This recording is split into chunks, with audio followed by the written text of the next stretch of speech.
What's going on, guys? Dustin here. Um, I'm doing a video review on the Mutank. I recently got this Monday, I think, and I have to say I'm really liking this thing a lot, and I'll show you how it performs.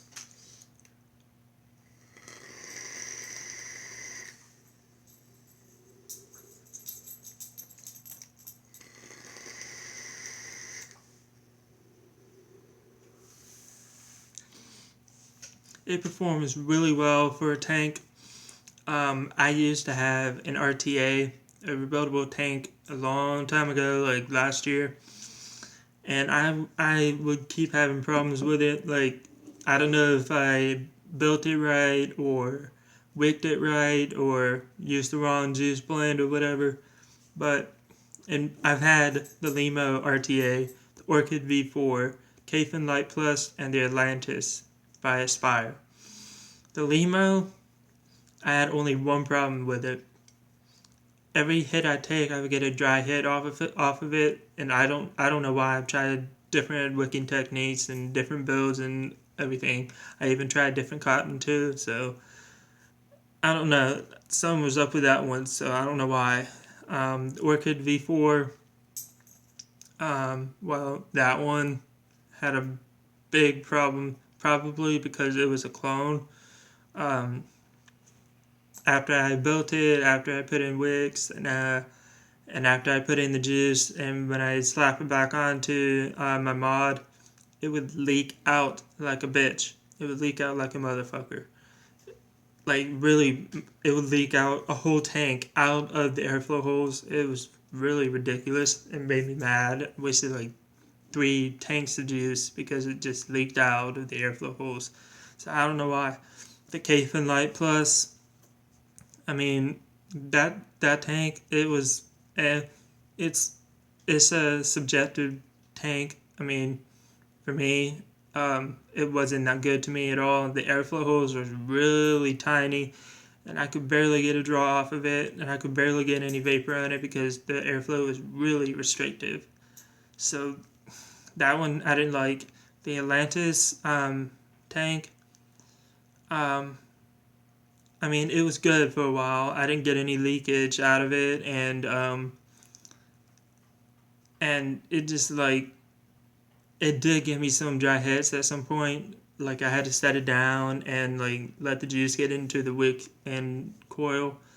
But that tank guzzles, drinks, burns so fucking much juice. I would like vape a whole tank of juice in like 15 minutes off of that tank. It was ridiculous. Um, it was like really ridiculous. I don't know why. It was just really something that I did not like about it. So yeah, all those the tanks I have used, I have vaped and everything, but I just started thinking about getting back into the tank game since everybody's talking about it. Everybody's vaping with tanks and everything. But I decided to give tanks another shot and see if I can do something right with it. So I got the Mutank by Indulgence. It's a RDTA, rebuildable dripping tank atomizer.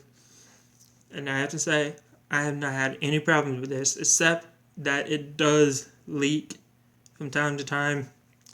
Like, at first, when I vaped the whole tank, when I went to refill it, I would take the top off and like refill it.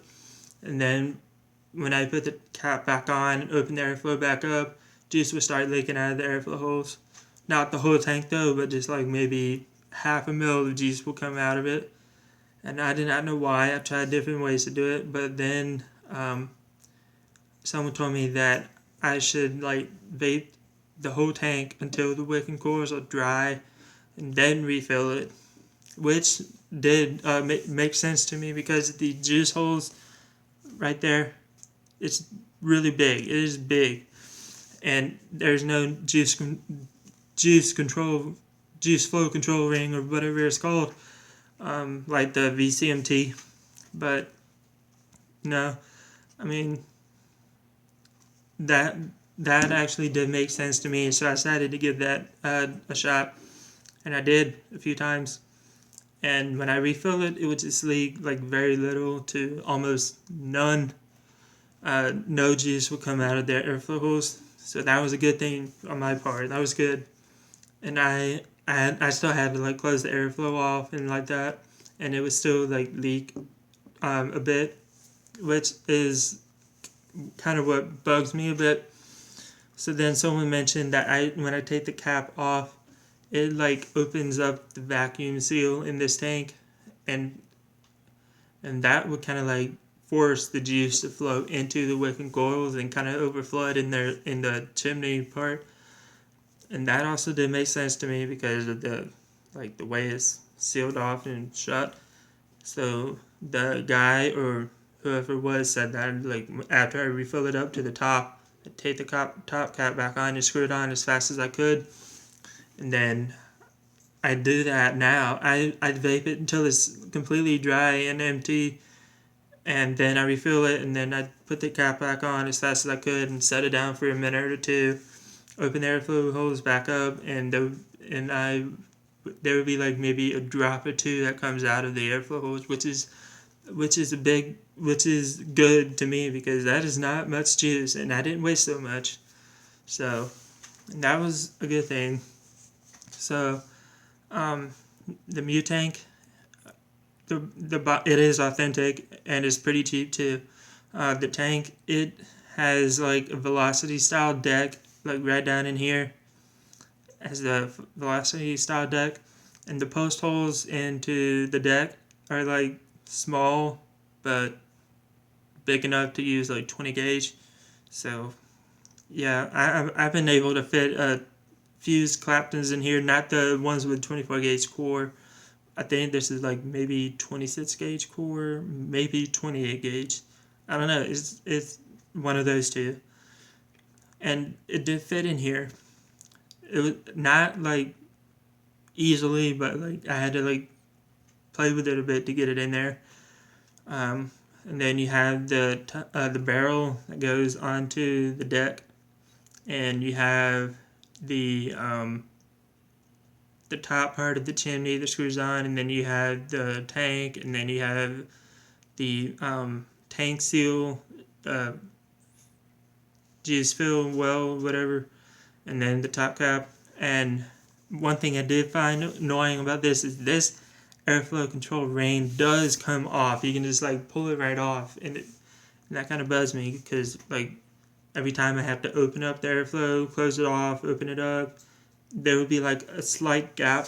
Let's see if I can show you. See, right there, there's a slight gap, and I have to pull it up to get it closed, like that. So that I kind of found annoying, and I kind of found that as a con about this Mutank, because I know there are some people out there that are OCD about stuff like this, about it having no gaps, about having it like flush and everything. So yeah, um, and the contact pin on the base is protruded.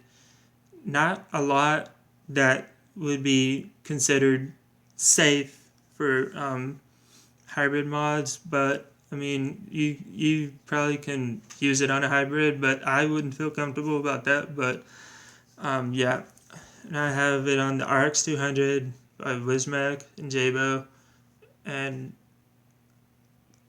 the Mutank, obviously.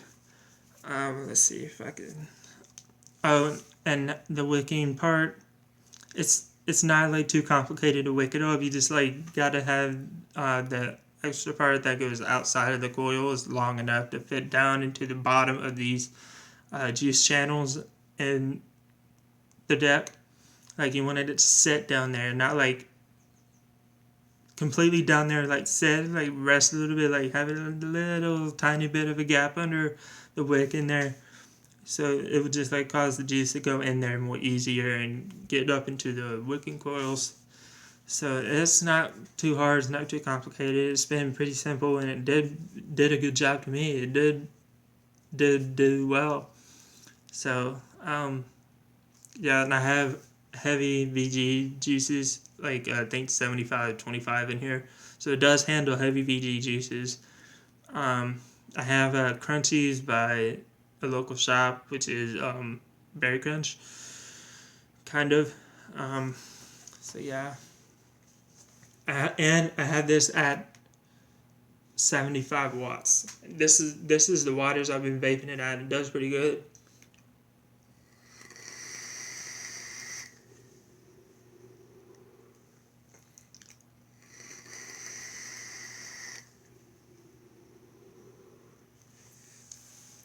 It does pretty good at 75 watts.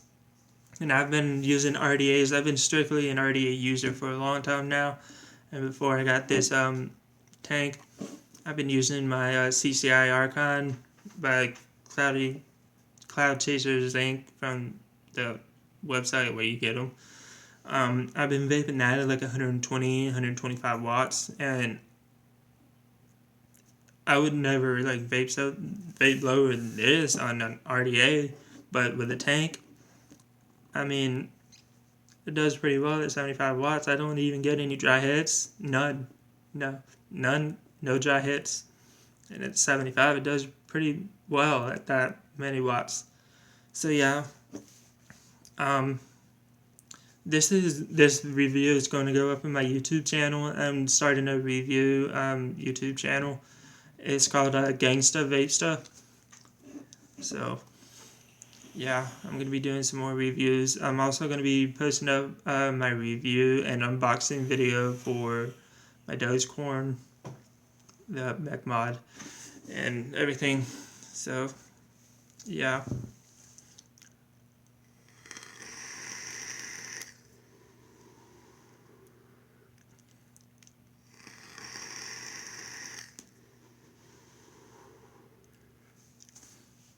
Yeah, so that's about it for me. And there's, I don't know how long it's going to take for this video to be up on Facebook and YouTube.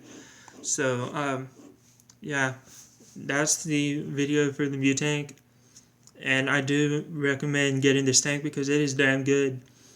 I am also planning on getting a VCMT tank and see how it is because I heard so much hype about that tank. So, I'm very curious about that tank.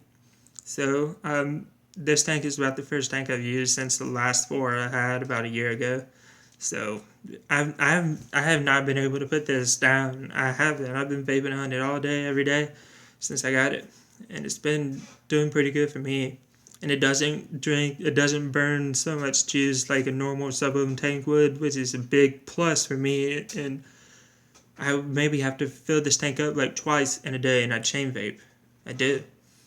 And so yeah, that's about it for the video, and